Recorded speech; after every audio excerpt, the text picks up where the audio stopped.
संत शिरोमणि आचार्य गुरुवर श्री विद्यासागर जी महाराज की जय। और हम योग प्रणेता पूज्य गुरुवर श्री प्रणम्य सागर जी महाराज की जय। ओम अरहम नमः। श्री तत्वात् सूत्र के द्वितीय अध्याय की रिवीजन कक्षाओं में आप सभी का स्वागत है। अब हम जीव विज्ञान के बारे में अच्छे से जान चुके हैं। अब हम इन गूढ़ सिद्धांतों को रिवाइज करेंगे और द्वितीय अध्याय की दूसरी मध्य अवधि परीक्षा भी देंगे। 10 रिवीजन की इस श्रृंखला में आप 30 कक्षाओं के सार को ग्रहण कर सकते हैं। आप अपने मित्रों, परिवार में अन्य लोगों को भी इस वैज्ञानिक वाचना से जोड़कर पुण्यार्जन कर सकते हैं। आगामी 31 जुलाई को इसकी ऑनलाइन परीक्षा ली जाएगी, जिसमें आप जीत सकते हैं आकर्षक उपहार एवं सर्टिफिकेट्स। यदि आपने हमारे व्हाट्सएप या टेलीग्राम ग्रुप को ज्वाइन नहीं किया है तो आज ही कीजिए।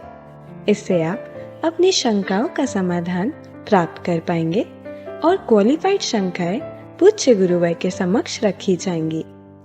इस कोर्स की सभी जानकारियां जानने के लिए आप विजिट कर सकते हैं ttv.arham.yoga पर या दिए गए QR कोड को स्कैन कर सकते हैं। तो चलिए आज की रिवीजन कक्षा में पूज्य श्री को सुनते हैं। मोक्ष मार्गस्य नेतारं भेत्तारं कर्म भूरतां ज्ञातारं विश्वतत्त्वानां वन्दे तद्गुणलब्धये।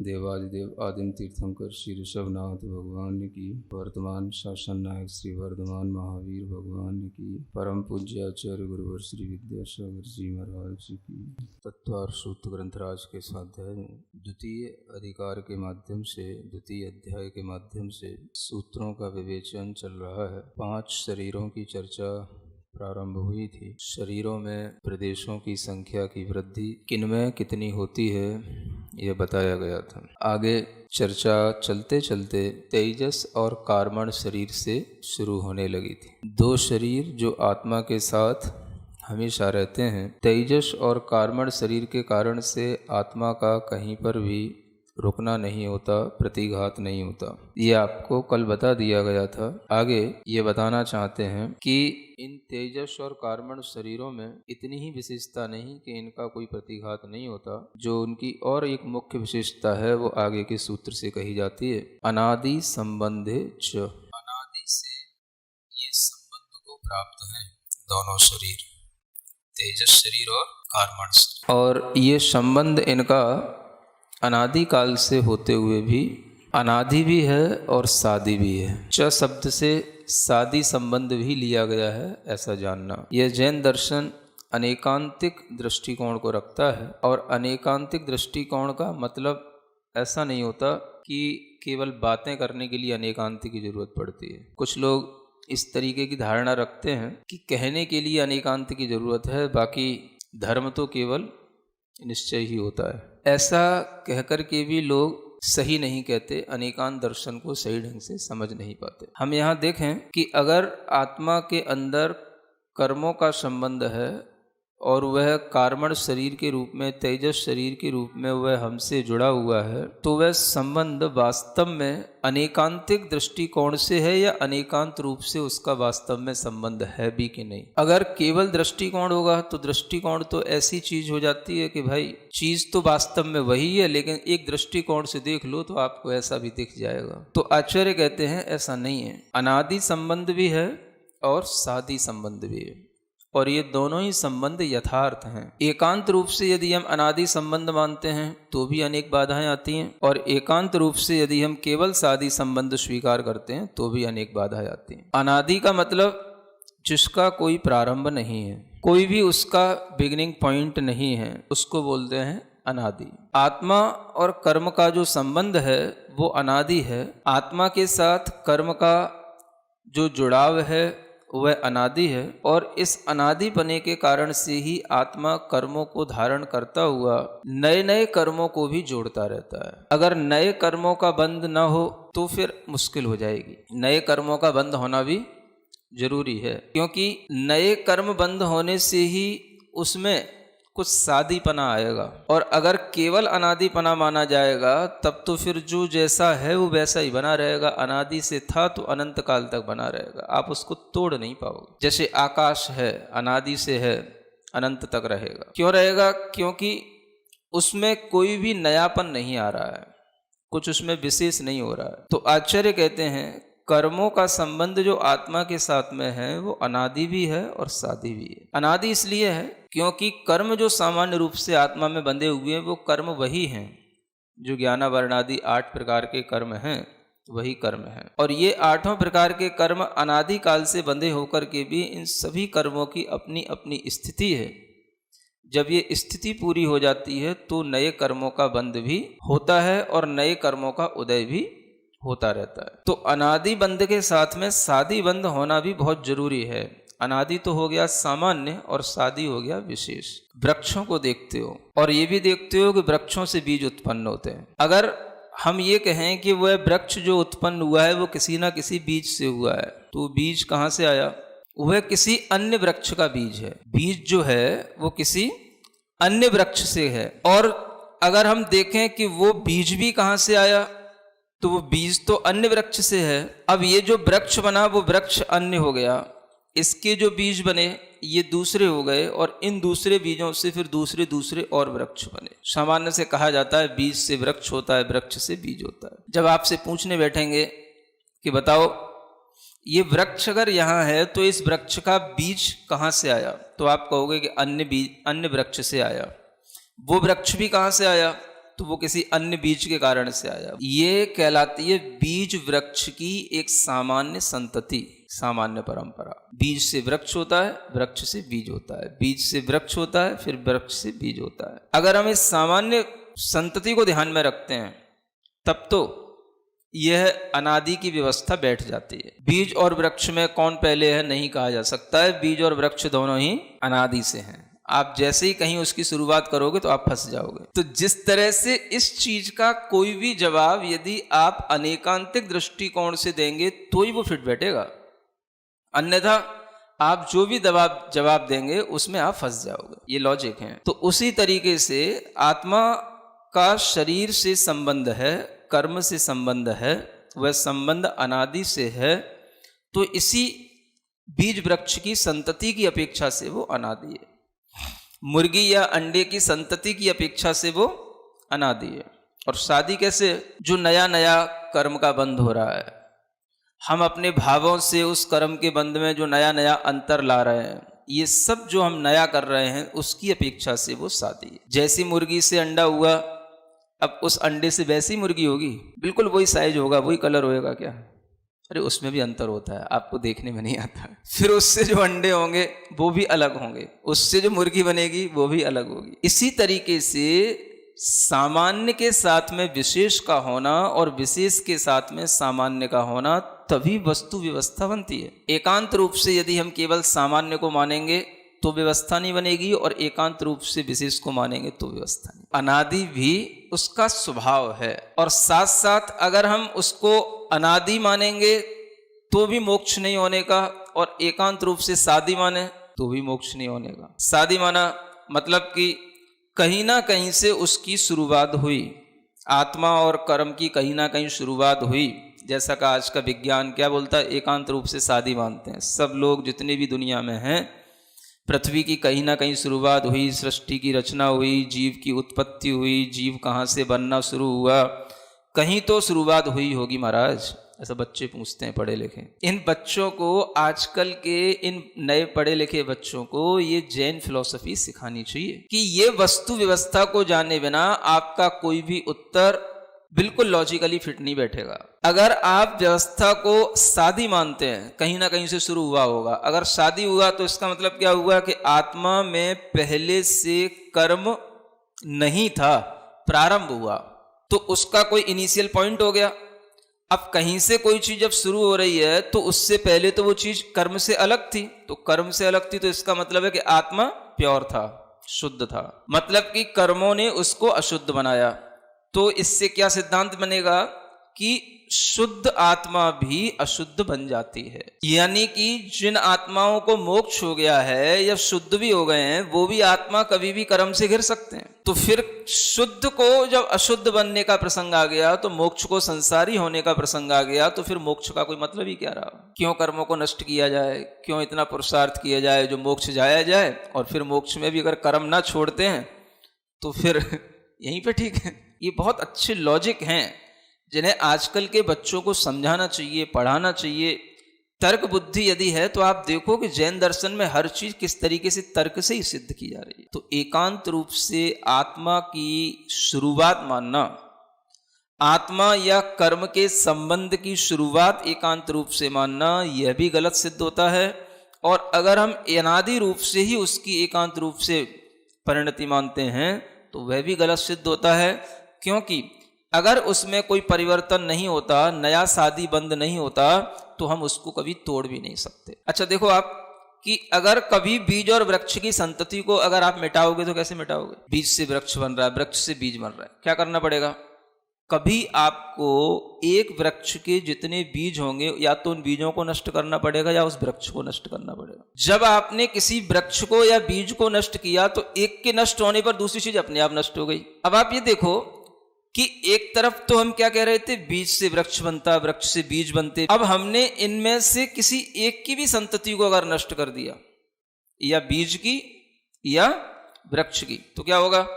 वो जो परंपरा है आगे की, वो अपने आप नष्ट हो जाएगी। अब ये सोचो कि हमने नष्ट क्या किया, सामान्य को कि विशेष को? जो बीज और वृक्ष की संतति सामान्य रूप से चली आ रही थी उसको नष्ट किया, या हमने किसी स्पेसिफिक सीड उसको नष्ट किया, या कोई स्पेशल ट्री था उसको नष्ट किया? हमारे सामने कोई भी वृक्ष है तो वो स्पेसिफिक है ना, तो हमने किसी एक विशेष को नष्ट किया। जब हम विशेष को नष्ट करेंगे तो सामान्य अपने आप नष्ट हो जाएगा। नष्ट क्या करना पड़ेगा? सामान्य नष्ट नहीं होता, अनादि कभी नष्ट नहीं होता। अनादि की परंपरा तो इसलिए है कि उसका कहीं पर कोई बिगिनिंग पॉइंट नहीं है, इसलिए वो अनादि है।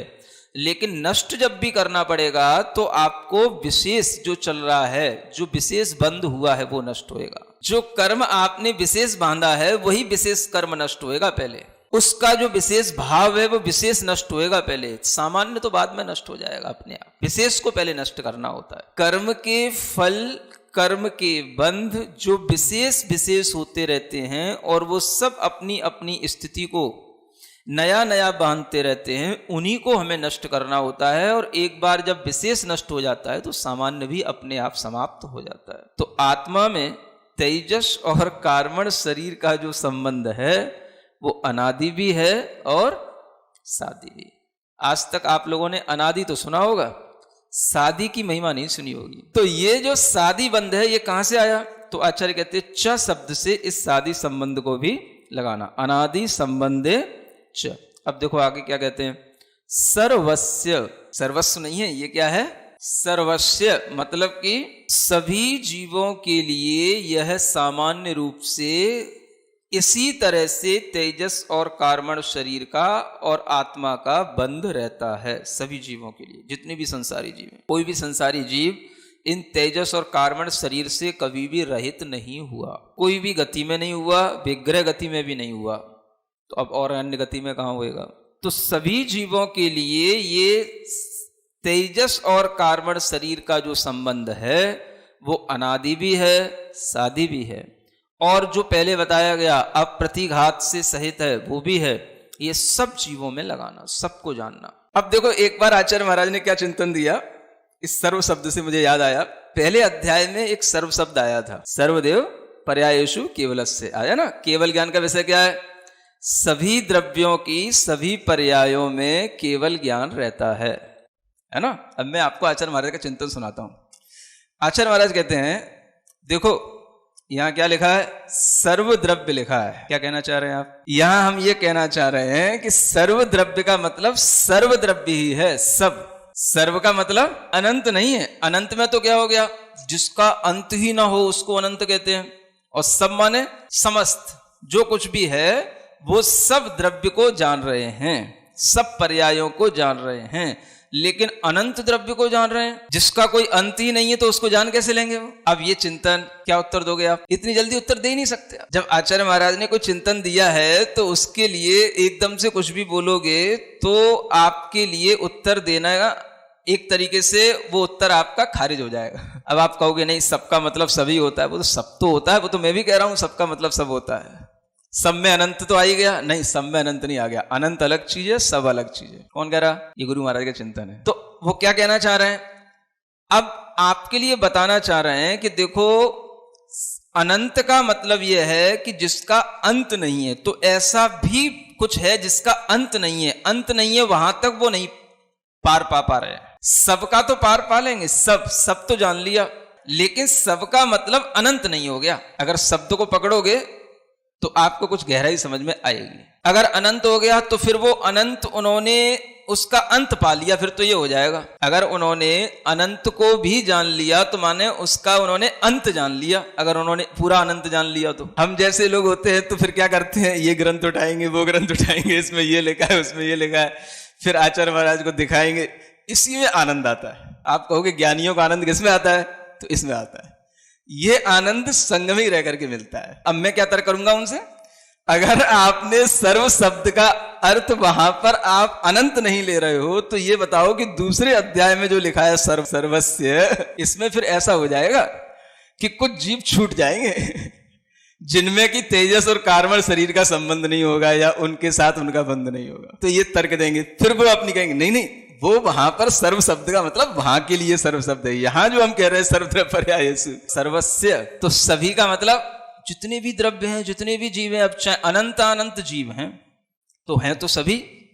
अगर हम सर्व का मतलब अनंत नहीं मानेंगे तो फिर कुछ जीव छूट जाएंगे। तो ये हम तर्क दे सकते हैं, है ना।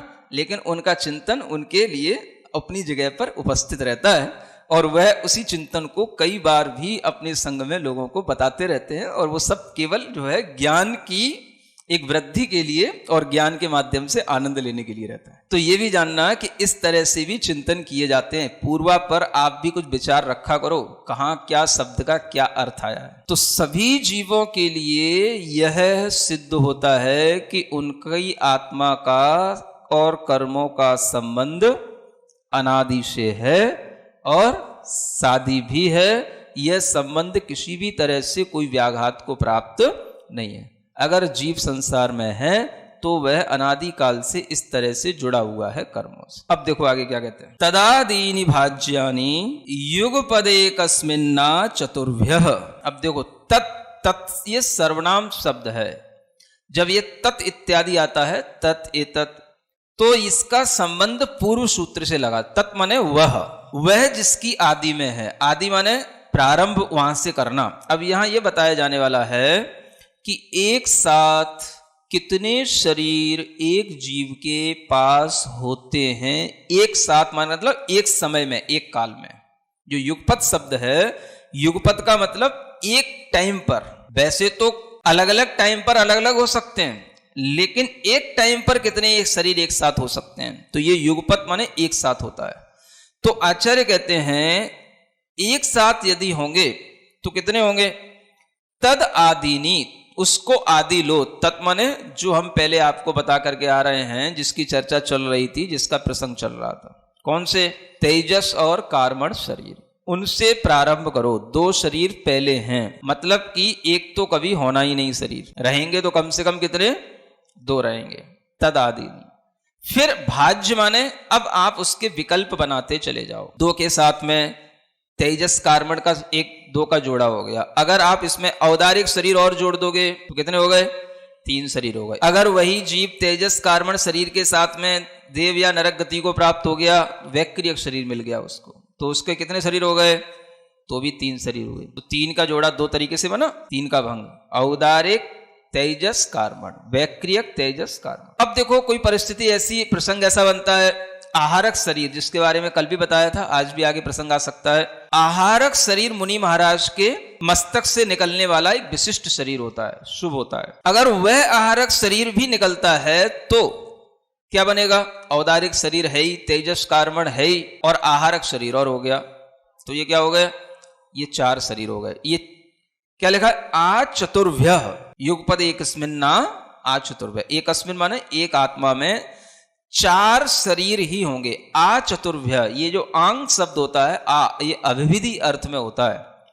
उपसर्गों के वैसे तो सभी के अनेक अर्थ होते हैं, लेकिन पर्टिकुलर किसी उपसर्ग को यहां पर अगर लिया गया है तो उसके अर्थ जो है उसी अर्थ में लिए गए हैं, जैसा कि आगे पीछे बताए जा चुके हैं। ये सूत्र जो है इसी तरीके के अंग का प्रयोग पहले अध्याय में भी आया जब ज्ञान के साथ किया गया। एक प्राक शब्द आता है ना, जो आपने पहले पढ़ा, प्राक चतुर्भ्य, 4 समय से पहले पहले। प्राक माने हो गया पहले पहले, माने उसमें 4 को ग्रहण नहीं करना है, 4 को छोड़ करके 3 को लेना है। और जब आंग कहते हैं तो आचार्य यहां कहना चाह रहे हैं कि आंग का मतलब यहां पर आपको 4 को लेना है, छोड़ना नहीं है, 4 के पहले पहले नहीं करना है। तो इसको बोलते हैं अभिविधि, माने वहां तक ये विधि जाएगी 4 शरीरों तक। ऐसा तो नहीं बनेगा कि तेजस कार्मण वैक्रियक और आहारक, नहीं बनेगा।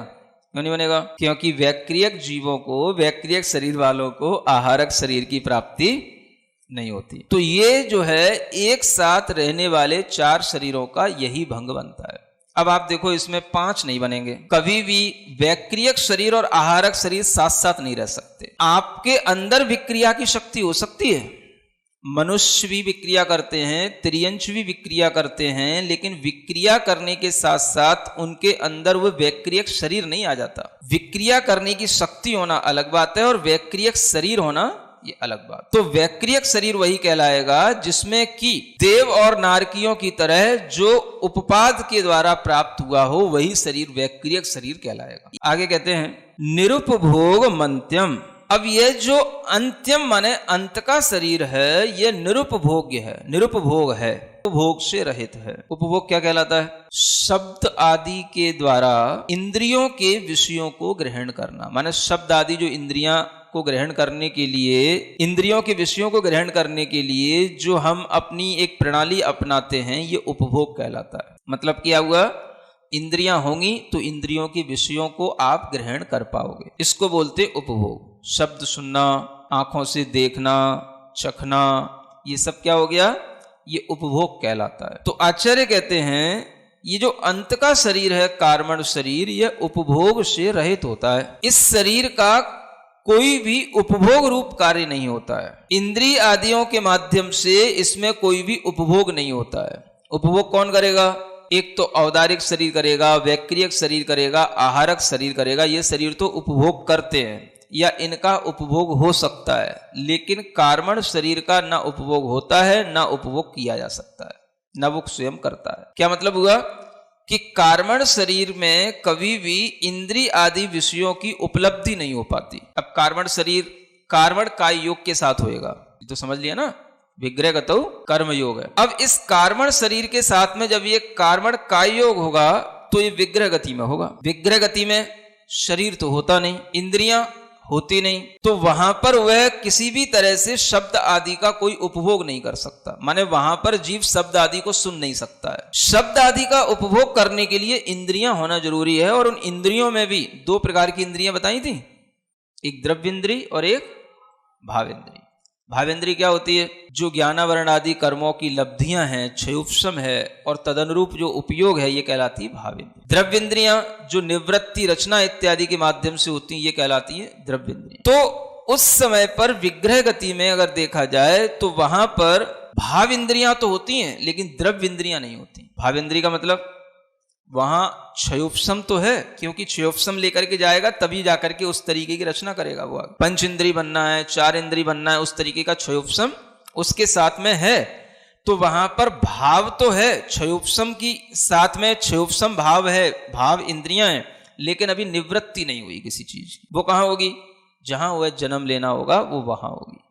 तो जब तक इस तरह की निवृत्ति नहीं होगी तब तक उसके लिए किसी भी इंद्रियों के जो विषय हैं उनका उपभोग नहीं हो सकता। इसलिए कहा कि अंत का जो कार्मण शरीर है वो उपभोग से रहित है। अब यहां पर जो अंत का शरीर कार्मण शरीर ही लिया है, अब एक शरीर बचता है तेजस शरीर। तो यहां पर जो उपभोग हो रहा है वो आचार्य कहते हैं उपभोग तभी होता है जब उस इंद्रिय के साथ में उस तरह का उसका योग भी जुड़ा हो। औदारिक शरीर के साथ में काय योग होता है, औदारिक काय योग होगा, औदारिक मिश्र का योग के साथ मिश्र का योग होगा, वैक्रियक शरीर के साथ वैक्रियक का योग वैक्रियक मिश्र का योग होगा, आहारक के साथ आहारक का योग आहारक मिश्र का योग होगा। लेकिन तेजस शरीर का कोई भी योग नहीं बनता है। तेजस शरीर के निमित्त से, उन तेजस शरीर की वर्गणाओं के निमित्त से आत्मा के प्रदेशों में कोई परिस्पंदन नहीं होता।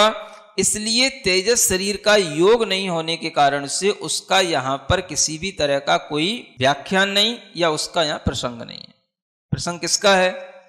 जो शरीर हमारे लिए योग बनाने वाले हैं, जिनसे योग होता है, आत्म प्रदेशों में परिस्पंदन होता है, वह शरीर ये चार ही हैं, औदारिक, वैक्रियक, आहारक और कार्मण शरीर।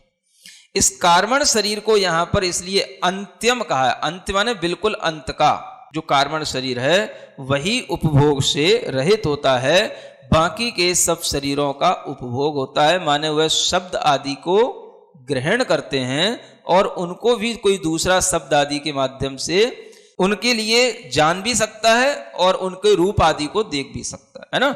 औदारिक शरीर को देखा जा सकता है रूप आदि मतलब किसी दूसरे के द्वारा, तो ये इंद्री का विषय बन गया। नेत्र इंद्री के द्वारा ये उपभोग कहलाया। एक इससे बहुत अच्छी आप आध्यात्मिक परिभाषा ये समझ सकते हो कि उपभोग का वास्तव में मतलब क्या होता है। एक तो आपने जो पढ़ रखा है कि किसी चीज को बार बार भोगना, उसका नाम उपभोग है, ये भी उपभोग होता है। बार बार शब्द आदि को सुनना भी उपभोग है, बार बार अपनी आंख से किसी भी रूप आदि को देखना भी उपभोग है, और स्पर्श और रस तो बार बार होगा तभी होगा, लेकिन ये भी उपभोग होता है, ये भी आप जाने। वैसे तो केवल इतना ही कहा समझाया जाता है, जो चीज बार बार खाने पीने या बार बार उपभोग में आए, उपयोग में आए, उसका नाम उपभोग है ना।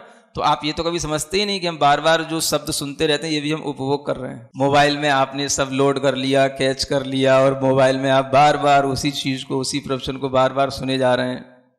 ये भी क्या है?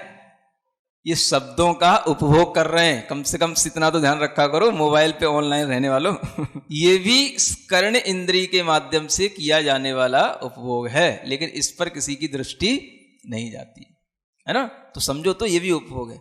केवल खाने पीने की संबंधी चीजों का या पहनने ओढ़ने की संबंधी चीजों का ही उपभोग नहीं होता, हर इंद्रिय संबंधी उपभोग होता है। तो इस तरह का ये उपभोग कार्मण शरीर के बिना अन्य शरीरों का संभव है, इसलिए कहा।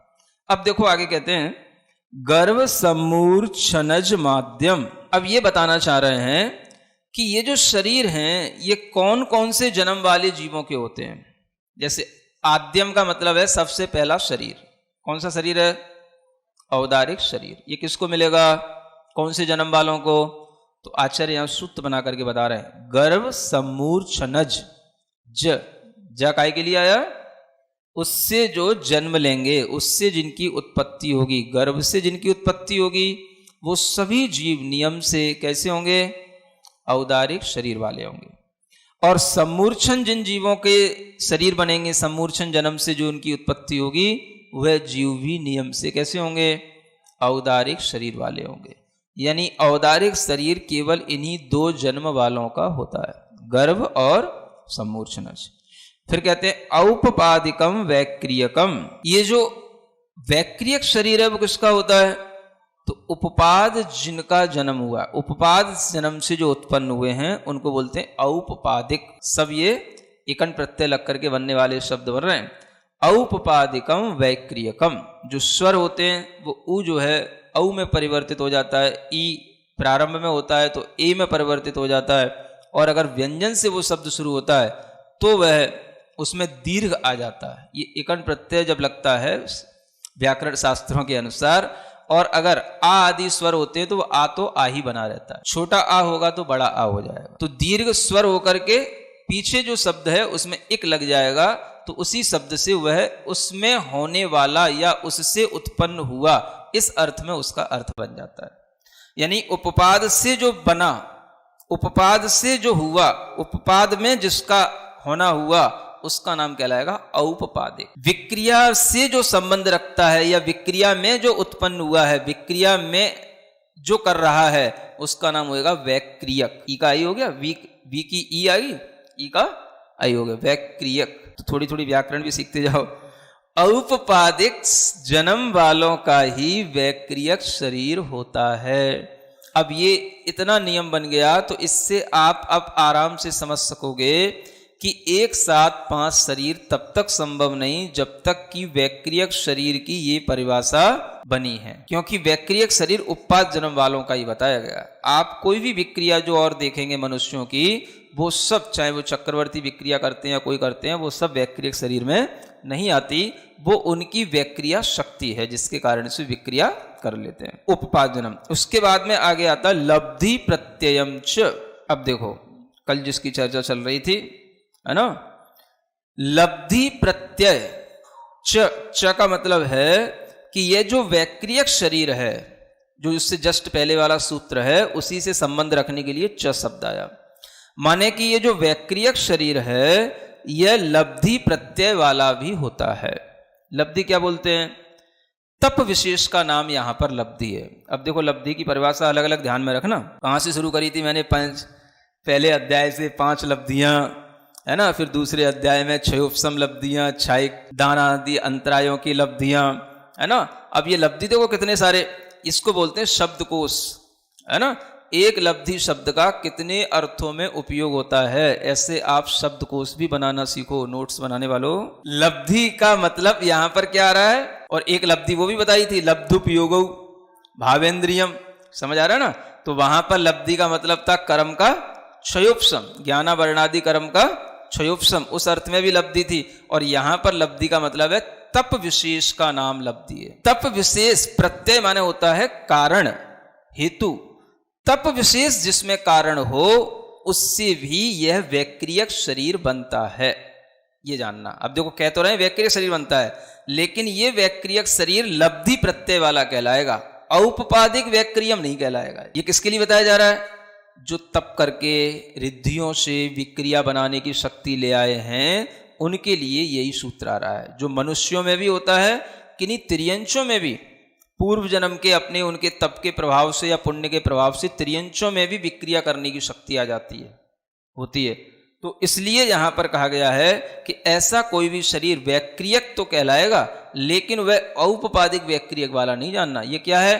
ये आपका विशिष्ट अपने तप के 6 उपशम से आपको प्राप्त हुआ आपका शरीर है, जिससे कि आपने पृथक विक्रिया कर ली या अपृथक विक्रिया कर ली। फिर कहते हैं तेजस्मपि, अपि माने भी होता है, तेजस शरीर भी ऐसा ही जानना, यानी लब्धि प्रत्यय से तेजस शरीर भी बनता है। माने तप करने से तेजस रिद्धि उत्पन्न होती है, तेजस शरीर बनता है। 2 प्रकार के तेजस शरीर बताए जाते हैं, एक कहलाता है अनिस्सरणात्मक तेजस शरीर और एक कहलाता है निस्सरणात्मक तेजस शरीर। निस्सरण माने निकलने वाला और अनिस्सरण माने बिना निकले हुए। जो शरीर में निकलता नहीं है, शरीर में ही रहता है, जो तेजस शरीर, जो औदारिक, वैक्रियक और आहारक, इन 3 शरीरों को कांति देने वाला हो, उसको बोलते हैं अनिस्सरणात्मक तेजस शरीर, जो भीतर ही रहेगा। ये भीतर आपके अंदर एक तरीके की हीट बनाए रखेगा। आचार्य महाराज कहते हैं हमारे शरीर में भी जो टेम्परेचर रहता है, ये भी इसी तेजस अनिस्सरणात्मक तेजस शरीर की देन है।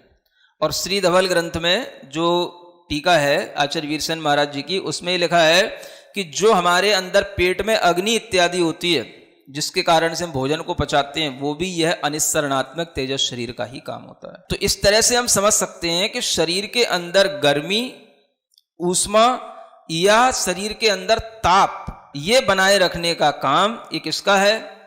यह तेजस शरीर का है। माने तेजस शरीर आपको जिंदा भी रखे है और तेजस शरीर आपके अंदर एक ग्लो भी पैदा किए हुए है। एक और बहुत अच्छी बात यह है, बता ही देता हूं, सब लोग सुन ही रहे हैं, कि इस तेजस शरीर का एक रंग बताया है, शंख के समान धवल रंग का होता है। ऐसा नहीं समझना आग के समान लाल रंग का होता है, ये आग अलग ढंग की है। इस तेजस शरीर का जो रंग है कैसा बताया? शंख के समान बताया। मतलब कि आपके अंदर जो लाइट आएगी वो अलग, थोड़ी सफेद रंग की, शंख के समान, समझ आ रहा है? ऐसी लाइट पैदा करने वाला ये तेजस शरीर होता है। इस तेजस शरीर के माध्यम से ही आपका भोजन पचना, धातु उपधातुओं का परिवर्तन होना, और जो हम कहते हैं, देखो आदमी गर्म है तब तक तो जिंदा है, क्या बोलते हैं भाई ये ठंडा पड़ गया, तो ठंडे पड़ने का मतलब यही है कि उसमें से वो जीव आत्मा जिसके साथ तेजस शरीर था वो निकल गया। जब तक वो है तब तक उसमें ऊष्मा रहेगी। इसलिए अलग अलग जगहों पर देखा जाता है मरते समय, कहां पर थोड़ी गर्माहट है, कहां पर स्पंदन हो रहा है, ये सब देखा जाता है। तो जब भी आप देखोगे कि यह शरीर है तभी तक जो है ये जीवन है, ये ऊष्मा भीतर जो है, इसी के कारण से टेम्परेचर, और वो भी अगर बराबर है तो ही जिंदा हो अच्छे ढंग से, और थोड़ा सा टेम्परेचर बढ़ गया तो हाँ, वो असाता वेदनी को उदय से बढ़ गया है ना, वो कार्मण शरीर का जो असाता वेदनी का उदय उसके कारण से बढ़ गया।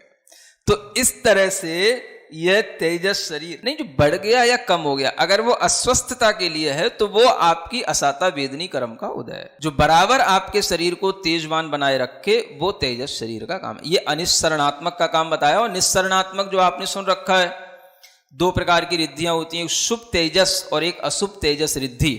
तो शुभ तेजस में ये भी दोनों मुनि महाराज के ही होते हैं, समझ आ रहा है, तब विशेष से प्राप्त होते हैं। तो कभी मुनि महाराज के द्वारा शुभ कार्य भी हो सकता है और कभी अशुभ कार्य भी हो सकता है इस तेजस शरीर के माध्यम से।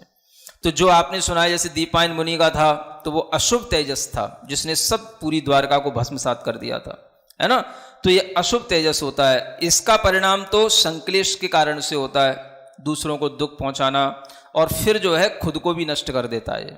और शुभ तेजस जो होता है वो कहीं पर जहां पर कोई आदियां हैं, व्याधियां हैं, दुर्भिक्ष हैं, अकाल हैं, सब तरीके की कोई भी परेशानियां, उन सबको दूर करके सब जगह बिल्कुल अनुकूल वातावरण पैदा कर देता है, उसको बोलते हैं शुभ तेजस। तो ये तेजस रिद्धि अलग होती है और जो आहारक रिद्धि होती है वो अलग होती है।